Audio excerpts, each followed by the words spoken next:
right. Welcome to the deep dive. We're all about taking a big old stack of research and finding the nuggets of gold, the stuff that's really interesting and useful and, well, presenting it all to you. Yep. We know you're busy people and you want to actually understand things without drowning in details. So Right. that's what we do here. And today, we're diving into something I think a lot of us have probably thought about: teachers. Mm-hmm. What makes a good one? What kind of personality do they have? The ones that are really effective in the classroom. Right. And maybe just as important, how do they avoid burnout? Yeah, it's a tough job. It is a tough job. And you were kind enough to bring us some really fascinating research on this. Tell me a little about that. Yeah, so this was a meta-analysis, which basically means it's a study of studies. They looked at 25 different studies, over 6,000 teachers involved, and they were trying to find those links, those consistent connections between a teacher's personality and how well they performed, how effective they were in the classroom, and also, like you said, how likely they were to experience burnout. That is fascinating. So I guess our big question for our listeners today is, what personal qualities do these really effective, engaged teachers have in common? Right.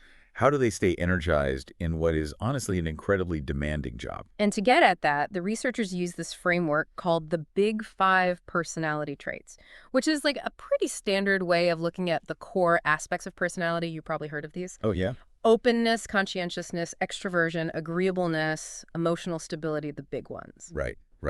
So can we break down those five for our listeners a little bit? Just remind everybody. Yeah, absolutely. So openness, those are folks who are typically creative, curious, interested in a lot of different things. Mhm. Conscientiousness, think organized, responsible, dependable.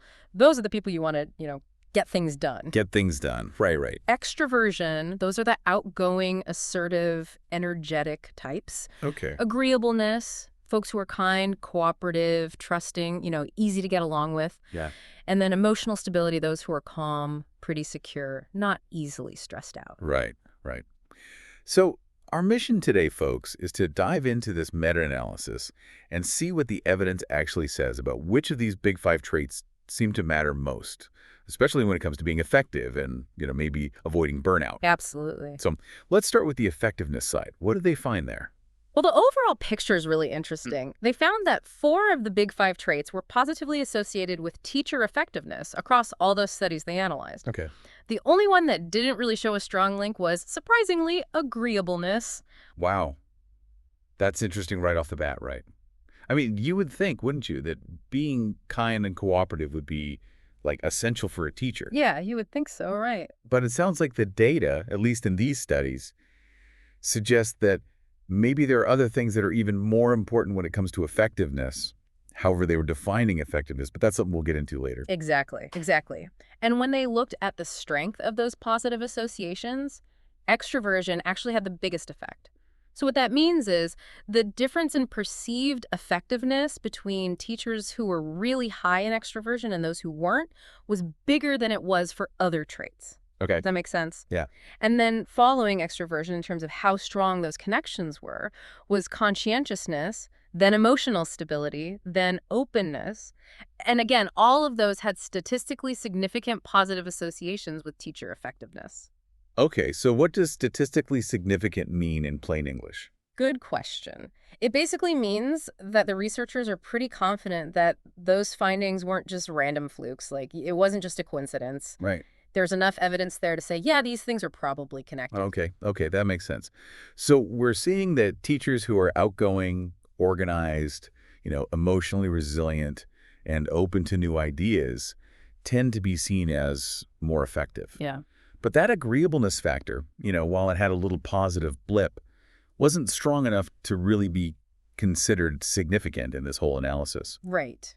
Kind of makes you wonder, doesn't it, about what we think of as a good teacher. Mm-hmm. Maybe it's not always about being like the nicest person, Right. It's interesting, isn't it? It challenges those assumptions we might have. It does. Maybe it's more about things like how well you manage the classroom, which might be more tied to conscientiousness or emotional stability, things like that. Right.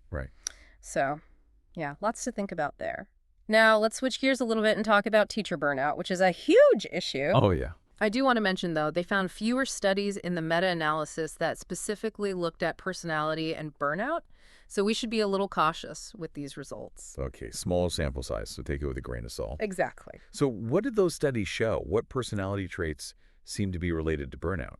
So the strongest connection they saw was with lower emotional stability. Teachers who were less calm, more prone to negative emotions, those were the ones who seemed to be more at risk for burnout. Hmm. And then they saw trends, although they weren't statistically significant in this meta-analysis, suggesting that lower conscientiousness, lower extroversion, lower agreeableness, and lower openness might also be related to higher burnout. Okay, so someone who's maybe anxious, not super organized, less outgoing, maybe even less agreeable and open to new things, they might be more likely to burn out. It seems that way. That kind of fits with what we know about burnout in other demanding professions too, right? Absolutely. Being able to handle stress, manage your emotions, those things seem to be really protective. Right, right. It's interesting to see those potential connections in teaching as well. And it makes sense. Now, I know the researchers didn't just look at these overall connections, right? They also dug a little deeper and looked at whether certain factors might influence these relationships. Yeah. And one of those factors was how teacher effectiveness was actually measured. Tell me about that. Right, because teacher effectiveness isn't this one simple thing. Right. There's got to be a lot of ways to look at it. There are, and the studies in the meta-analysis used a few different common approaches. One was just straight up evaluations of teaching, which could be from students, principals, even self-evaluations. Okay. Another way was by looking at student performance self-efficacy, which is basically how confident students feel about their ability to do well in school. So, do they believe they can succeed? Some studies used classroom observations where, a trained observer would go in and watch the teacher in action, assess their skills, and then some looked at, the classic student academic achievement, like test scores and grades. Ah, the test scores. So 4 different ways of measuring effectiveness. Mm. Okay. So what happened when they compared these different measures to teacher personality? Right. Did they find anything interesting? They did.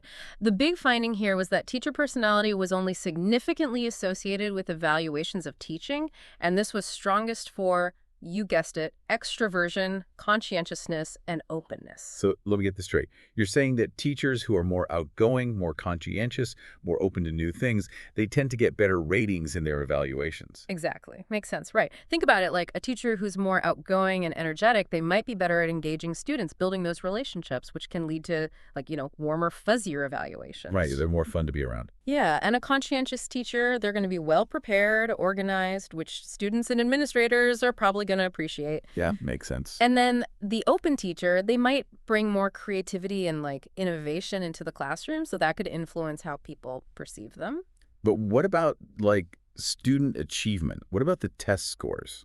That seems like a pretty important measure of whether a teacher's actually effective. Right. That is the million-dollar question. And here's the thing. This meta-analysis did not find a significant link between teacher personality and student academic achievement, at least as measured by test scores. Wow. Yeah, which is, I think, an important nuance. So while personality seems to matter for how teachers are perceived and evaluated, it didn't necessarily translate into a measurable impact on student test scores in these studies. That is surprising. It is, and it makes you think, right? Could it be that personality influences things that aren't captured in those standardized tests? Like maybe personality affects student engagement, motivation, and those things have a longer-term impact on learning that those tests just don't pick up. That's a really good point. Makes you think about what actually drives achievement if it's not directly these personality traits. Absolutely. It's like a whole other area of research right there. It is, yeah. But a big takeaway for our listeners, for sure. Now, I know the researchers also looked at who was actually reporting on the teachers' personalities. Oh, yeah, that's interesting, right? Yeah, because how we see ourselves, it's not always how others see us, right? Exactly, exactly. So how did those self-reports compare to the reports from other people? Well, for most of the big 5 traits, they found pretty consistent pattern reports from other people about a teacher's personality were more strongly linked to both effectiveness and burnout than the teacher's own self-reports. That is fascinating. Isn't it? So what colleagues or supervisors observe about a teacher's personality seems to matter more than how the teacher sees themselves, at least in terms of how effective they are and their burnout risk. It seems that way. It really highlights how important it is to get those outside perspectives. Yeah. Like maybe others can pick up on things about our personalities that we're just not aware of or, maybe don't want to admit. Right. We all have blind spots. We But, do. eh, So in this study, they found stronger correlations for those other reports, the outside reports, when it came to openness, conscientiousness, extroversion, even agreeableness mhm. in relation to effectiveness and burnout. Yeah. Okay. And then the researchers also looked at whether the education level mattered. So like, were they teaching elementary school, secondary school, or, college, university? Did that make a difference? Yeah. And for the most part, they found that teacher personality wasn't statistically significantly associated with outcomes differently across those levels. Okay. There was one exception, though. Oh, what was that? Extroversion at the higher education level, so college and university, that showed a moderately strong association with outcomes. Hmm. Interesting.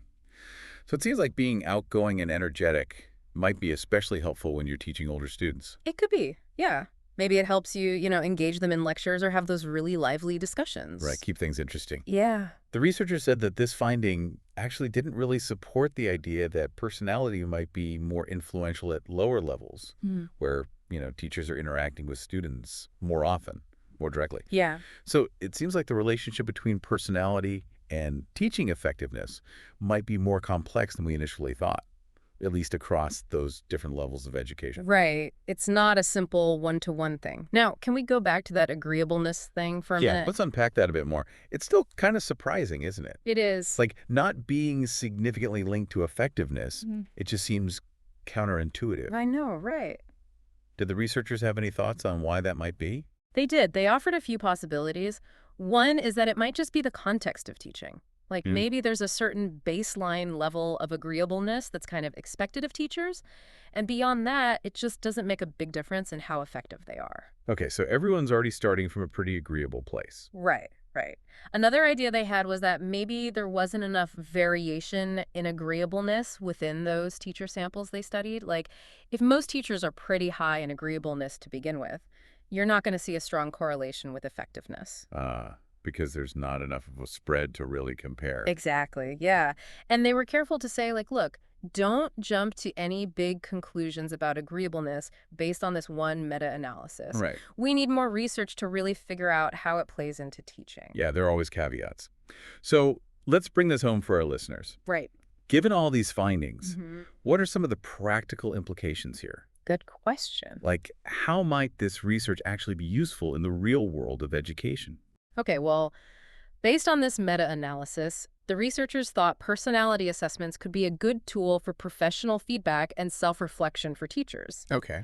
So imagine a teacher takes an assessment, and it helps them see how their personality traits might be related to effective teaching or maybe even to burnout risk. So it's not about using these assessments to decide who gets hired or anything like that. Right. It's not about judging. No, It's no. about giving them information they can use. Yeah, more like feedback for growth and development. Okay, I like that.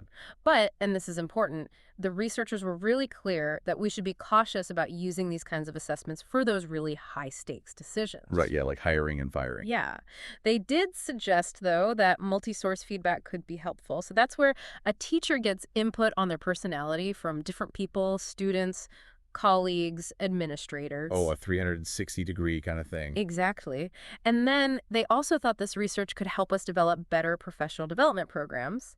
So, like, if we know that lower emotional stability is linked to burnout, maybe we offer workshops on stress management, emotion regulation, tailor those programs to address those specific needs. That's a really good point. It makes so much sense. It's like personalized professional development based on your personality. Exactly. So instead of this one-size-fits-all approach, you're actually targeting the areas where teachers might need more support. That sounds way more effective.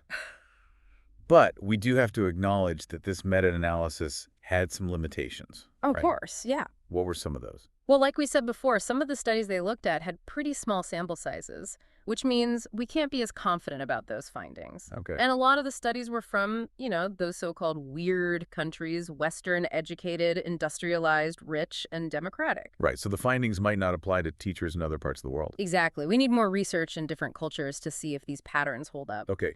What about other areas for future research? What else do they suggest looking into? Well, they thought it would be good to explore the more specific aspects of those big five Okay, traits. so dig a little deeper. Yeah, so instead of just looking at like overall conscientiousness, maybe look at organization, self-discipline, those more granular things. Got it. They also mentioned that it might be interesting to use other personality frameworks besides the big five, like the Hexaco model. Okay. Okay. And then, really importantly, they said we need more long-term studies that follow teachers over time. So we can see how personality impacts their career and their students' outcomes in the long run. Exactly. Yeah, Yeah, because that's really what matters in the end, right? it is.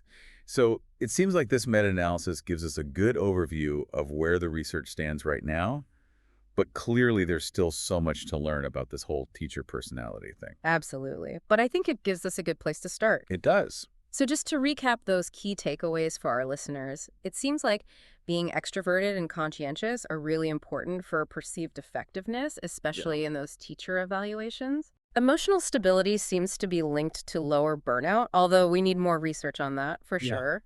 And it's fascinating how the way we measure personality, whether it's from the teacher themselves or from other people, can actually change those connections we see. It is. It's like, whose perspective are we getting? And it really shows how helpful these frameworks are, like the Big Five, for understanding those characteristics that might matter in teaching in this profession that's both so challenging and so important. It gives us that shared language and a place to start asking those deeper questions. Exactly. And on that note, here's a thought for our listeners to chew on. As you think about all of this, what role do you think personality plays in your own learning experiences? Or, what qualities do you value most in the educators in your life? Whether you're a student, a parent, or just someone who remembers their favorite teacher, we encourage you to make those connections. Think about it in your own life. Yeah, because this deep dive is really just the beginning. We hope it sparks your curiosity. Go explore the research, think about the questions that come up. There's always more to learn. Thanks for joining us today on The Deep Dive. Thanks, everyone.